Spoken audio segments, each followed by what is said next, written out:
చూసిన అఘాయిత్యానికి ఇటువంటి దుర్మార్గాలకి పాల్పడితే ఇటు సామాన్యుల పరిస్థితి ఏంటి? ఇది నేరుగా కాంగ్రెస్ క్వశ్చన్ చేస్తుంది. దీంతో ఇది దేశవ్యాప్త చర్చకు దారితీస్తుంది.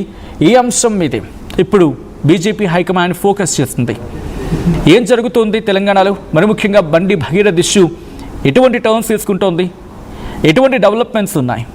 ఇది భారతీయ జనతా పార్టీకి ఏ మేరకు ఇక్కడ గొడ్డలు పెట్టే అవకాశం ఉంది? ఏ మేరకు భారతీయ జనతా పార్టీ ఎదుగుదలను నిలువరించవచ్చు? భారతీయ జనతా పార్టీకి ఇప్పుడు మ్యాప్ క్లోజ్ అయ్యే అవకాశం ఉంది, రూట్ మ్యాప్. డీటెయిల్గా మాట్లాడుకునే ప్రయత్నం చేద్దాం. ఇదే అంశానికి సంబంధించిన కొలీగ్ మనోజ్ అప్డేట్స్ అందించేందుకు సిద్ధంగా ఉన్నారు. మనోజ్, భారతీయ జనతా పార్టీ ఎటువంటి వ్యూహంతో ఉంది? హైకమాండ్ ఎటువంటి దృష్టి సారించింది? Right Sachin, before I continue, గతంలో ఒక కేంద్ర మంత్రి, ఇదే శాఖను అనుభవించినటువంటి కేంద్ర మంత్రి రైతులకు సంబంధించి ఢిల్లీలో ఏడాది పార్టీగా అక్కడ ధర్నా చేస్తూ ఉంటే ఆయన తన వాహనాన్ని తీసుకొచ్చి కేంద్ర మంత్రి కుమారుడు కొంతమంది రైతుల మీదకి ఎక్కిస్తాడు. అప్పుడు ఆయన మీద కమిటీ వేసినటువంటి direct BJP government, BJP party ఆయన పదవి నుంచి తొలగించింది. సో ఇప్పుడు కూడా అదే జరగబోతోంది అనే రకంగా సంకేతాలు కనబడుతున్నాయి. ఎందుకంటే మన తెలంగాణ గవర్నర్, అఫ్ కోర్స్ ఆయన గవర్నర్ రాజ్యాంగబద్ధమైనటువంటి పదవిలో ఉన్నారు, బట్ హీ బిలాంగ్స్ టు ఆయన బీజేపీకి సంబంధించిన వ్యక్తి అనేది మన గతంలో నుంచి చెప్పుకుంటున్నాం చాలా సందర్భాల్లో కూడా. సో శివప్రతాప్ శుక్లా రీసెంట్ గా అమిత్ షాతో భేటీ అయ్యారంటే ఎప్పుడు భగీరథ కేసు స్టార్ట్ అయిన తర్వాత. అయితే ఈ సమయంలోనే హైకమాండ్ కి, అంటే బీజేపీ అధిష్టానానికి కొంత ఇన్ఫర్మేషన్ పాస్ చేశారు. బండి భగీరథ అనేటువంటి ఈ పోక్సో కేసు పార్టీకి ఎంత డ్యామేజ్ కలిగించింది. జనరల్ గా నేను మొదటి నుంచి మనం ఈ విషయాలపైన చెప్తున్న సమయంలో చాలా సందర్భాలు నేను ప్రస్తావించిన అంశం ఏంటంటే, if at all Bhagiratha place లో కనుక బషీర్ ఉండి ఉంటే తెలంగాణ రాష్ట్రం మొత్తం ఇప్పుడు అగ్గిపడిపోయేది. మంటలు మంటలు ఎక్కడ చూసినా మంటలు కనిపించేవి. అంతటి స్థాయిలో ఒక పొలిటికల్ యుద్ధానికి దిగేది బీజేపీ పార్టీ. కానీ ఇక్కడ భగీరథ్ ఉన్నాడు కాబట్టి బీజేపీ నాయకులు ఎక్కడ ప్రస్తావించలేదు. అంత పెద్ద మోడీ సభ జరిగింది. మోడీ వస్తున్నారని చెప్పి చాలా పెద్ద మొత్తంలో బీజేపీ అనేక రకాల కార్యాచరణ రూపొందించింది. సుమారుగా ఒక 6 to 7 ప్రోగ్రామ్స్ అటెండ్ అయ్యారైనా పరేడ్ గ్రౌండ్ లో చాలా పెద్ద భారీ బహిరంగ సభ జరిగింది. కానీ ఆ మరుసటి రోజు ఎప్పుడైతే బండి భగీరథ విషయంలో ముఖ్యమంత్రి రేవంత్ రెడ్డి డీజీపీతో భేటీ జరిపి డీజీపీకి ఆదేశాలు జారీ చేసి సిట్ ఏర్పాటు చేశారో, మోదీ వచ్చిన సభ కూడా ఉపయోగం లేకపోయింది. అంటే ఒక 1 week to 10 days వరకు మోదీ మానియా కొనసాగుతుంది. వెస్ట్ బెంగాల్ ఎలక్షన్ రిజల్ట్స్ కానీ, తమిళనాడు అస్సాం ఎలక్షన్ రిజల్ట్స్ కానీ, ఇక్కడ ఈ రిజల్ట్స్ పుదుచ్చేరి రిజల్ట్స్ కానీ చాలా సానుకూలంగా వచ్చాయి. సో ఎన్నో రోజుల ఆశయం వెస్ట్ బెంగాల్ నెరవేరింది. ఈ పవర్ నెక్స్ట్ టార్గెట్ మనం చూసాం, మీరు కూడా చెప్పుకొచ్చారు, నెక్స్ట్ టార్గెట్ తెలంగాణ అని చెప్పి బీజేపీ పోస్ట్ చేసింది కూడా ట్విట్టర్లో. అలాంటిది మోదీ వచ్చిన తర్వాత అదే మానియాని కొనసాగిస్తారు, అదే రకంగా మోదీ మానియా ఉంటుందని చెప్పి ఆలోచించిన బీజేపీకి భగీరథ కేసు ఒక బిగ్గెస్ట్ షాక్ అని చెప్పాలి. అది ఒక సాదాసీదా కార్యకర్తనో లేకుంటే ఇంకెవరైనా ఆయన అనుకున్నా పర్వాలేదు, కానీ ఒకప్పుడు రాష్ట్రానికి అధ్యక్షుడిగా చేసిన ఆయన, బీజేపీ అంటేనే బండి సంజయ్ అనే రకంగా వినిపించిన పేరు ఒకనొక సందర్భంలో. అలాంటి బండి సంజయ్ కుమారుడు ఈ కేసులో ప్రధానంగా ఆయన కేసు ఎదుర్కోవడము, ఆయన పైన వచ్చినటువంటి ఆరోపణలను అబ్స్కాండ్ ఉండడం చెప్పడం అనేది సిట్ ఏర్పాటు చేయడము. నెటిజన్స్ ఇక్కడ చాలా గొప్ప విషయం ఒకటి ఏంటంటే, సోషల్ మీడియా ప్రతి సెకండ్ కూడా వేర్ ఈజ్ బండి భగీరథ అన్నట్టుగా అన్వేషించింది, చూడడం మొదలుపెట్టింది. సోషల్ మీడియానే ఈరోజు బండి భగీరథ విషయంలో చాలా సీరియస్ గా తీసుకొని ఏకంగా ప్రభుత్వాలను నిందించింది. ముఖ్యమంత్రి రేవంత్ రెడ్డి బండి సంజయ్తో కలిసిపోయారని చెప్పి, బండి సంజయ్ కుమారుడిని కాపాడుతుంది రేవంత్ రెడ్డి అని చెప్పి రకరకాల సోషల్ మీడియా క్వశ్చన్ చేసింది. ఆ స్థాయిలోకి వెళ్ళింది. సో బేసిక్ గా గుజరాత్ లో దట్ దెన్ గుడ్ గవర్నెన్స్ అనే విషయంలో సోషల్ మీడియా అనే మానియాతోనే బీజేపీ అధికారంలోకి రాగలిగింది. ఆ రోజు 3వసారి ముఖ్యమంత్రిగా మోదీ అయ్యారనేది అప్పుడు ప్రశాంత్ కిషోర్ సమయంలో ఎంచుకున్న ఎజెండా నుంచి ఇప్పటి వరకు కూడా సోషల్ మీడియానే పరమావధిగా తీసుకుంది BJP party till then to now. So ఇప్పుడు ఈ సోషల్ మీడియా మొత్తం కూడా బీజేపీని క్వశ్చన్ చేస్తోంది. మీరు చూసినట్టయితే ట్విట్టర్లో మొన్నటి వరకు where is Raghunandan, where is Dharmapuri Arvind, where is Etela Rajender, where is Ramachandra Rao అనే క్వశ్చన్స్ వచ్చాయి. టిల్ డే ఆ రోజు 8th May రోజు పోక్సో కేసు నమోదైనప్పటి నుంచి ఈ రోజు వరకు సుమారుగా 10 days, ఇట్స్ ఆల్మోస్ట్ 10 days, ఏ ఒక్కరైనా రియాక్ట్ అవుతారేమో అని చెప్పి అనుకున్నారు, కానీ ఏ ఒక్కరూ కూడా రియాక్ట్ అవ్వలేదు. ఏకంగా రామచంద్రరావు రియాక్ట్ ఏమన్నారైనా, అది పర్సనల్ కేసు, దానికి పార్టీకి ఎటువంటి సంబంధం లేదు. బండి సంజయ్ ఎస్ ఆయన మా కేంద్ర మంత్రి, మా పార్టీ నాయకుడు, కానీ ఆయన కుటుంబ వ్యవహారాన్ని పార్టీకి లింకప్ చేయకూడదని చెప్పి మాట తప్ప ఎవరు కూడా దాన్ని సమర్థించే ప్రయత్నం చేయలేదు.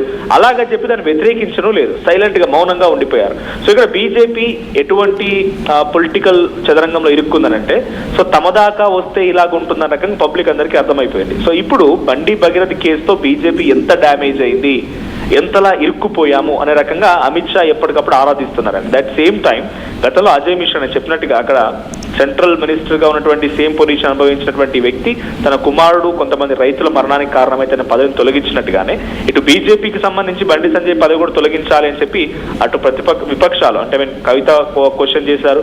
అట్ ది సేమ్ టైం బాధితురాల తరఫున న్యాయవాదిగా ఉన్నటువంటి పప్పు నాగేశ్వరరావు కూడా ఒక లేఖ రాసుకొచ్చారు ప్రధానికి.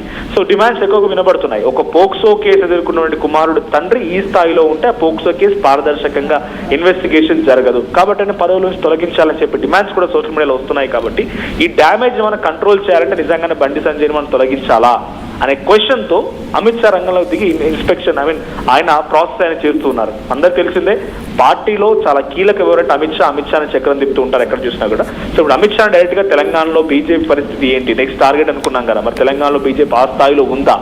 సౌత్ ఇండియాలో వాళ్ళకున్న స్కోప్ ఒకటి తెలంగాణ మాత్రమే. సో కేరళలో ఆల్రెడీ ఎలక్షన్స్ అయిపోయి గవర్నమెంట్ ఫామ్ అయిపోయింది, మళ్ళీ కాంగ్రెస్ పార్టీ. తమిళనాడుకు ఆప్షన్ లేదు, కర్ణాటకలో నెక్స్ట్ ఫర్దర్గా ఏం జరుగుతుందో చూడాలి. బట్ ఇప్పుడున్న ఆప్షన్ వల్ల తెలంగాణలో మనం ఎంట్రీ కాగలుగుతామా అనే క్వశ్చన్ తో అమిత్ షా కూడా రంగంలోకి దిగినట్టు తెలుస్తోంది. సో బండి సంజయ్ పదవికి కూడా కొంత గండం అన్నట్టుగానే భావించాలి. డైరెక్ట్ గా అమిత్ షా దిగారంటే ఆ స్థాయి వరకైనా ఎక్స్ట్రీమ్ డెసిషన్ కూడా తీసుకుంటారైనా బికాస్ పార్టీ ఉండాలి కాబట్టి, పార్టీకి సంబంధించి కొంత ఇక్కడ జవసత్వాలు ఉండాలి, పార్టీ ఇంకా ముందుకెళ్ళాలి కాబట్టి. సో ఆల్రెడీ గవర్నర్ తో తనకున్నటువంటి ఇన్ఫర్మేషన్ మొత్తాన్ని కూడా తీసుకున్నారు. అట్ ది సేమ్ టైం ఈ కేసులో ఏం జరుగుతుంది ఎప్పటికప్పుడు, ఆ అమ్మాయి మైనర్ అని కానీ, ఆ అమ్మాయిపై నిజంగానే అఘాయిత్యానికి పాల్పడే భగీరథన్ కానీ ఎక్కడ ఎటువంటి సిచ్యువేషన్ ఉంటుంది, ఏ సెక్షన్స్ పెడుతున్నారు, ఏ శిక్షల అమలయ్యే అవకాశం ఉంది, ఇలా ప్రతిదీ కూడా minute to minute Amit Shah ఆరా తీస్తున్నారు. సో అమిత్ షా ఏ డెసిషన్ అయినా అంటే ఏ సెకండ్ అయినా ఒక హార్ష్ డెసిషన్ తీసుకునే అవకాశం అయితే ఉంది.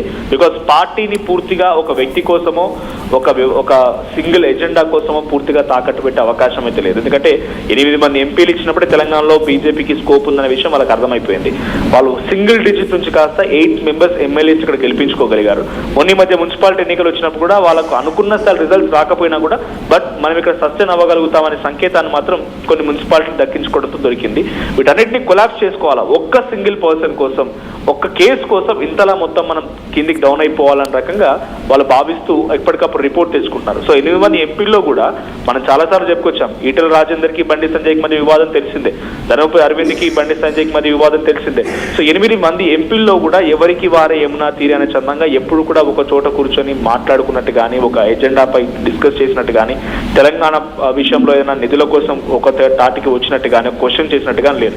సో బండి సంజయ్ అనే వ్యక్తి చాలా సందర్భాల్లో ఆయన ఒంటరి ఎజెండాలతో ఆయన పర్సనల్ అటాక్స్ చేస్తుంటారు. కాబట్టి ఈ ఈటెల రాజేందర్ కానీ, ధర్మపురి కానీ వీళ్ళపై కూడా గతంలో బండి సంజయ్ కంప్లైంట్ ఇచ్చాడు అనే రకం కూడా చర్చ జరిగింది. కాబట్టి ఇప్పుడు ఈ ఎంపీల మధ్య కూడా సయోధ్య లేదు. వీళ్ళు కూడా ఇంటర్నల్ గా పార్టీ డిస్కషన్స్ లో కానీ, పార్టీకి సంబంధించినటువంటి అంతర్గత వ్యవహారంలో బండి సంజయ్ కుమారుడి కేసు కొంత పార్టీకి చాలా తీవ్రమైన నష్టం కలిగించే అవకాశం ఉంది. కాబట్టి తొందరగా డెసిషన్ తీసుకోవాలి. అంటే ఆయన మంత్రి పదవి తొలగించాలని డైరెక్ట్ గా అడగకపోయినా కూడా సో అది కొంత ప్రభావం చూపిస్తోంది పార్టీ పైన. పార్టీ డెఫినెట్ గా డెసిషన్ తీసుకోవాలి, దీన్ని ఓవర్కమ్ చేయడం కోసం మరి ఏదైనా ప్రయత్నం చేయాలి. సో అంత పెద్ద ప్రధాని వచ్చి ఇక్కడికి వచ్చి మీటింగ్ పెట్టి బిగ్గెస్ట్ స్టేట్మెంట్స్ ఆయన పాస్ చేసింది దేశవ్యాప్తంగా కాదు, ఇంటర్నేషనల్ లెవెల్లో చర్చ జరిగాయి. ఏమని బంగారం కొనకండి, ఇక్కడ అది ఉండదు ఇది ఉండదు అని చెప్పిన స్టేట్మెంట్స్ అన్ని కూడా ఇంటర్నేషనల్ లెవెల్లో ఇంపాక్ట్ చూపించాయి. కానీ తెలంగాణలో మాత్రం ప్రధాని వచ్చినటువంటి మరుసటి ఒక గంట సేపు తర్వాత మర్చిపోయారు. ఆయన ప్రోగ్రామ్ మర్చిపోయారు, ఆయన ఇచ్చిన స్టేట్మెంట్స్ మర్చిపోయారు. తెలంగాణ ఇచ్చినటువంటి స్టేట్మెంట్స్ కానీ బీజేపీ అంత బజ్ ఇక్కడ క్రియేట్ అవ్వలేదు. అంతా చుట్టూ మొత్తం కూడా మళ్ళీ భగీరథ్ చుట్టే తిరిగింది. సో భగీరథ్ ఇంతలా డామినేట్ చేశాడు. భగీరథ్ అనేటువంటి ఒక్క వ్యక్తి కేసు కాస్త ఇప్పుడు పార్టీని ఇంతలా కుదేలు చేస్తోంది. ఎవరో మాట్లాడలేకపోతున్నాం. చాలా సందర్భాల్లో మన రిపోర్టర్ కానీ మనం కానీ లైవ్ లో కాల్ చేద్దామని చూసినా, వాళ్ళ నుంచి రెస్పాన్స్ ఇస్తున్నామని చూసినా కూడా ఎక్కడ ఎవరికి అందుబాటులో లేరు. ఒకనొక సిచ్యువేషన్ లో కార్యకర్తలు కూడా ఏమనుకున్నారంటే వీళ్ళంతా ఇంతలా మౌనంగా ఉండిపోవడం చూసి కార్యకర్తలు కూడా కొంత ఆగ్రహం వెళ్ళగక్కారు. ఏమని అందుబాటులో ఉండరు, మాట్లాడానికి వీళ్ళు రారు, సైలెంట్ మోడ్ లోకి వెళ్ళిపోయారు, అందరూ అండర్ గ్రౌండ్ లోకి వెళ్ళిపోయారు అని చెప్పి 8 మంది ఎంపీల పైన 7 ఎమ్మెల్యేల పైన, రాజాసింగ్ మినహాయిస్తే 7 ఎమ్మెల్యేల పైన కూడా కొంత ఆగ్రహం వెళ్ళగక్కారట. ఇప్పటి వరకు కనీసం సరే దాంట్లో నైతికంగా చట్టరీత్యా చర్యలు జరిగినా ఏం జరిగినా కూడా మేము సిద్ధంగా ఉన్నామని చెప్పి బండి సంజయ్ స్వయాన ఆయన హిందూ ఏకతా యాత్రలో మాట్లాడుకొచ్చారు కరీంనగర్లో. కానీ మిగిలిన ఎంపీలు ఎవరు కూడా రాష్ట్ర అధ్యక్షుడు నుంచి మొదలుకుంటే ఎంపీలు, ఇంకో కేంద్ర మంత్రి కిషన్ రెడ్డి ఇక్కడ కూడా చట్టం తన పని తాను చేసుకపోతుంది, శిక్ష నిజంగానే ఆయన తప్పు చేస్తుంటే పడాల్సిందే అని చెప్పి ఎవరు ఒక్కడ కూడా ఒక స్టేట్మెంట్ ఇచ్చిన దాఖలాలు లేవు.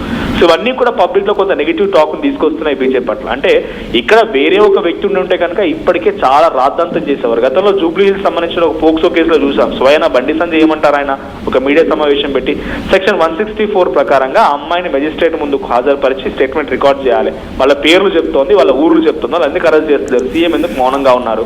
సో ఇప్పటికీ రియాక్ట్ కావాలి, వాళ్ళు అరెస్ట్ చేయాలి, సీఎం కాపాడుతున్నాడు అని చెప్పి గతంలో అన్న మాటల్ని, అంటే అప్పటి నుంచి ఉన్నటువంటి ఆ మాటల్ని కూడా ఇప్పుడు అనే సోషల్ మీడియాలో వైరల్ చేస్తున్నారంటే పార్టీకి ఎంత డ్యామేజ్ జరిగిందో బీజేపీ ఎప్పటికప్పుడు లెక్కలు కడుతోంది. సో ఏ క్షణమైనా అమిత్ షా ఒక హార్ష్ డెసిషన్ తీసుకునే అవకాశం అయితే ఉంది. అంతర్గతంగా పార్టీ వ్యవహారాల్లో కూడా ఈ ఎంపీలు ఇదే విషయాన్ని చాలా కరాగచ్చిగా చెప్తున్నారు. పార్టీకి డ్యామేజ్ అవ్వకూడదు అనే ఆలోచనతోనే ఏ డిసిషన్ తీసుకున్నా ఉండాలని చెప్పి అమిత్ షా ముందు ఈ ఎంపీలు కానీ అంతర్గతంగా అనుకున్నటువంటి టీమ్స్ కానీ చెప్తున్నట్టు తెలుస్తుంది. రైట్.